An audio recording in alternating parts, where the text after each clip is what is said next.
So I didn't want to show you this pour. I don't want to be talking about this pour. I hated everything about this pour. I'm in my comfy clothes because I am going to crawl into bed and eat a bunch of ice cream after I have to talk about this pour. But before we get into this pour, hi, I'm Mrs. Soap and Clay. Let's make stuff.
How's it going, Sudsers? Welcome back to the channel. You are at Soap and Clay, where we make all the soapy things.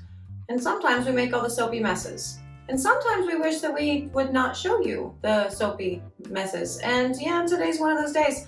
So here's the thing.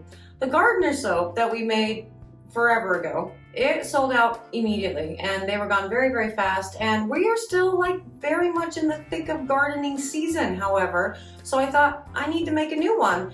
And I scented it the same. The colors are basically the same. We still have the beautiful bright lemongrass that's going along with that. You have the yellows and the oranges and the pinks. I threw in some green as well. I thought it'd be fun to mix up the pour and do something completely different for these soaps. And I have these things for like a pull-through method.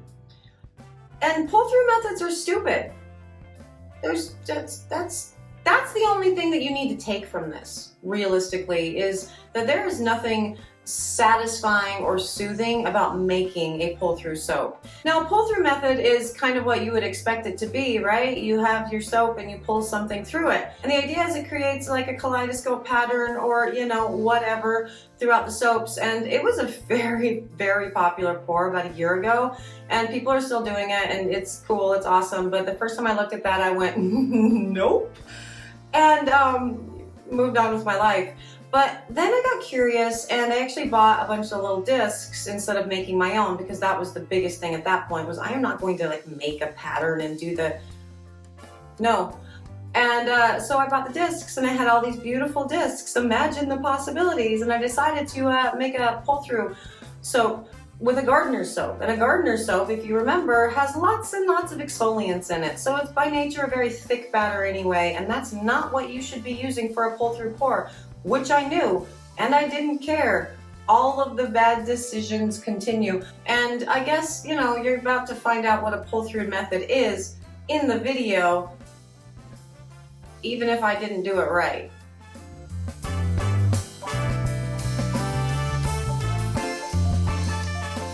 Okay, so here's the thing. I needed to make new gardener soaps, and I thought I would use this pull-through technique thing that was like really popular a year ago, and when I saw it, went, no, I don't want to do that. That's not my style.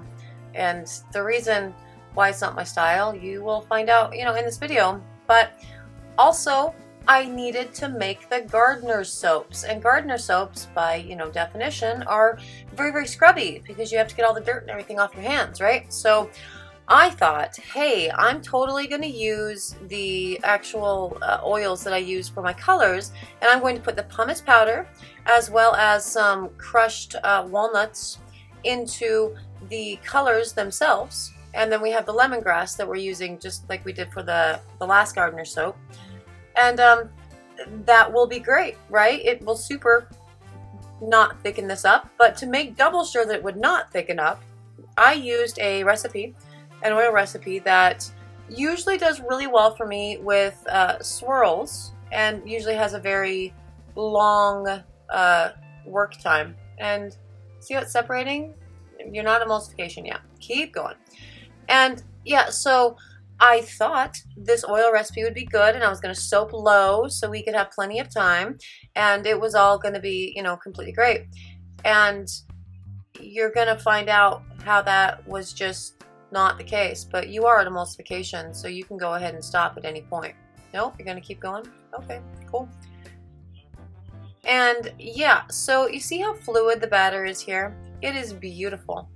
It is so fluid and lovely, and that is the perfect consistency to make this stupid pull-through method. Now, pull-through method. You put something on the bottom of a column, and then you pour a bunch of soap over it. But no, not pour. You use squeeze bottles. And you remember, did you know what kind of soap I like more than anything? The one pot version? Right. So this is not a one pot version. This is 1, 2, 3, 4, 5, 6, 10 pots out here, because you have the beakers and the squeeze bottles and, you know, all the and I hate squeeze bottles. Like the cleaning of squeeze bottles is not fun for me. Extra cleanup is never cool. But you know, I wanted to try this pull-through method because I don't know why, honestly. I think I was looking at Amy Warden's soap challenge thing, and you know, she's going through some stuff right now, and I got very, very nostalgic thinking about all of the soap challenges over the years and everything, and went, yeah, I think I'm going to do this just, you know, as an homage to her, because she's awesome and she created such a cool soap challenge club. And yeah, that's, I guess, my reasoning behind all of it. In hindsight, it was a terrible idea. Like, who actually wants to do a pull-through pour? That's not fun, especially when you're doing clay soaps, and especially when you're doing gardener soaps that have tons of exfoliating bits in it, which will thicken the batter. Now, this is the thing, you put the colors into the squeeze bottles, then I'm going to shake them up to mix them through, you know, the batter that's inside of the squeeze bottles. And I'm just going to not show you the rest of them because it's the same process and my angles were really weird. But yeah, so the squeeze bottles are prepped, the column is there. That is my pull-through tool that I'm going to put on the bottom of the mold. And yeah, nothing could go wrong, right? That batter looks great. Everything is good. We are going to have so much fun with this.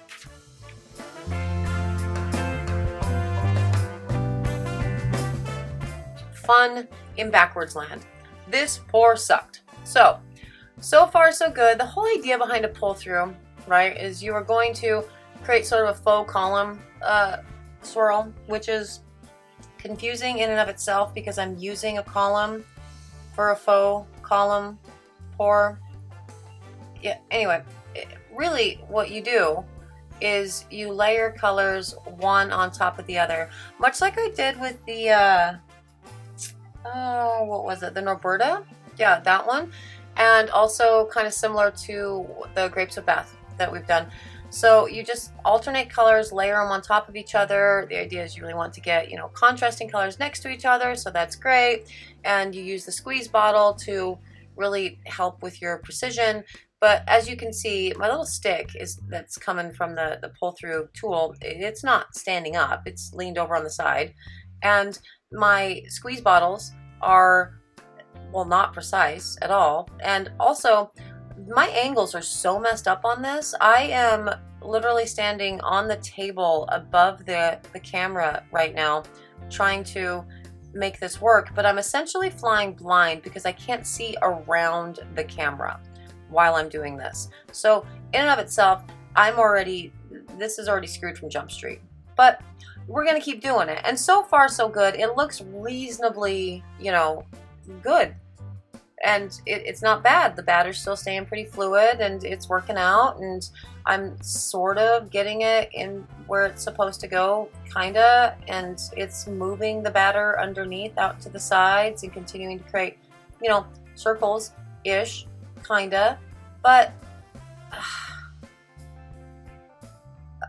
this was much more stressful than, you know, what this really looks like at this point, because again, I'm flying blind. I couldn't see anything. I was just, well, let's just randomly squirt and hope for the best, because, you know, camera is in the way. And I should have stopped and adjusted, but I didn't. I just kept moving. But now here's where everything starts really just going completely pear-shaped. So I eyeballed the amounts of soap batter that I would need for this, and I eyeballed wrong. And so my soap batter, I'm running out in all of the containers, really. There's not enough soap batter in there, and so I'm doing the little, like, the empty bottle squirt thing, and that's awful.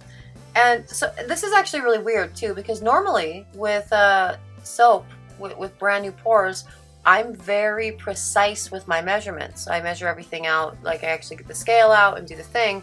And I didn't do that for this. I looked at it and went, no, this is going to be good, and this is how much soap I'm going to need to fill the column mold. So I thought I would actually have extra soap left over to fill a silicone mold for an embed for another pour.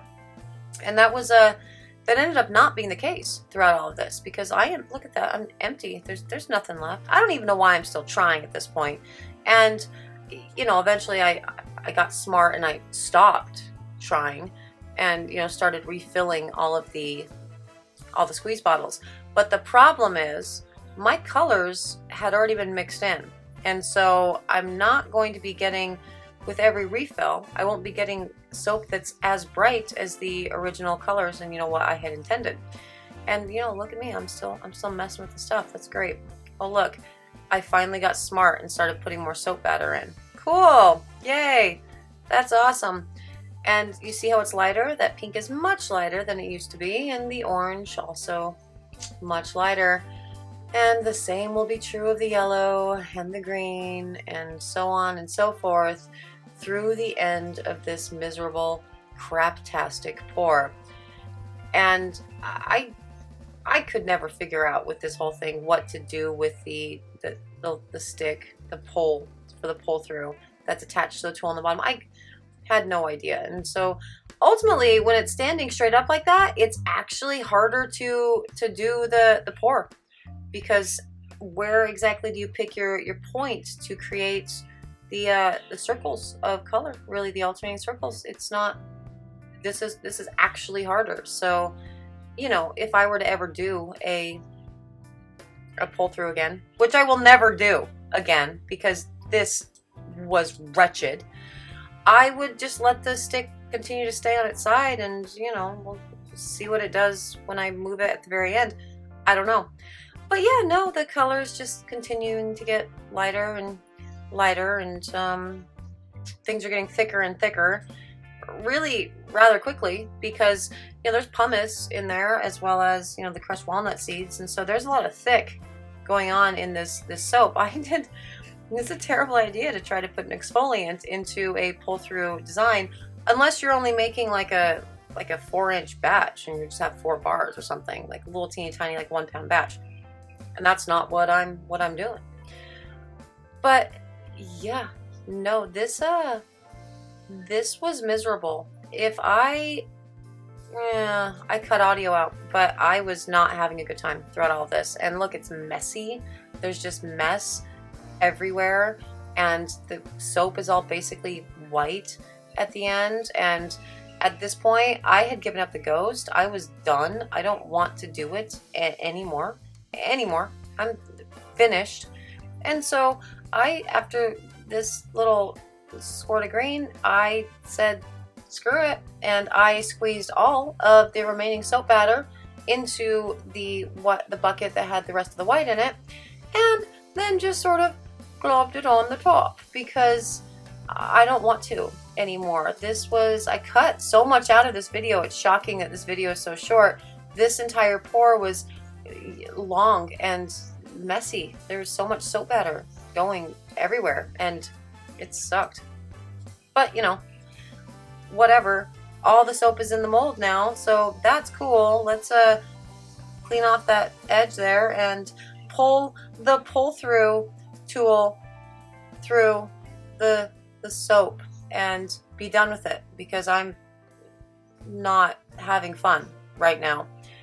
This soap will be C-popped. I will be putting it, I'll actually be wrapping a heating pad around it so it can C-pop overnight, and I will cover it, and I will hope that all of these colors maintain their vibrancy. But again, the first 2 bars on the top of the soap are going to be super pastel and weird looking because I didn't have enough soap. Pro tip number 1, for your first batch, don't eyeball things. Measure things out precisely. And yeah, you know, cool. Let's see this stupid cut.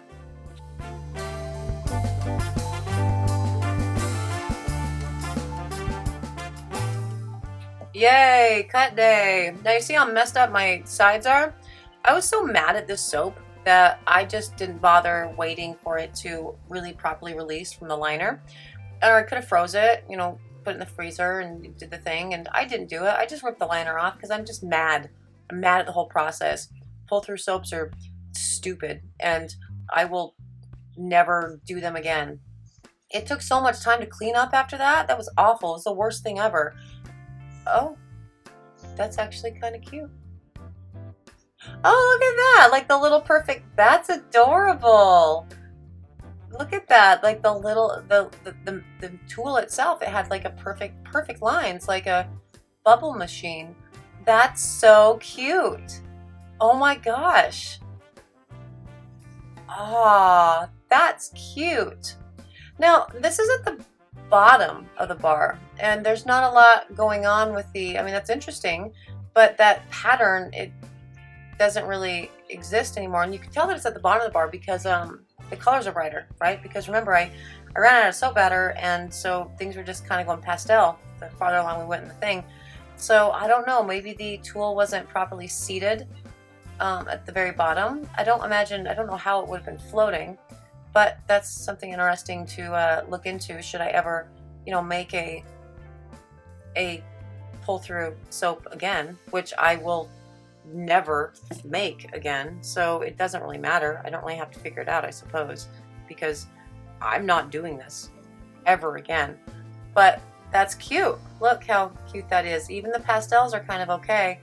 And the soap itself, it's awesome. It's an awesome gardener soap. It smells like lemongrass. It's super scrubby. It's great. But that's day 79, the new gardener soap. And I will never, ever, in the history of ever make another pull-through soap ever again. So that is all, you know, you kind of get with that one.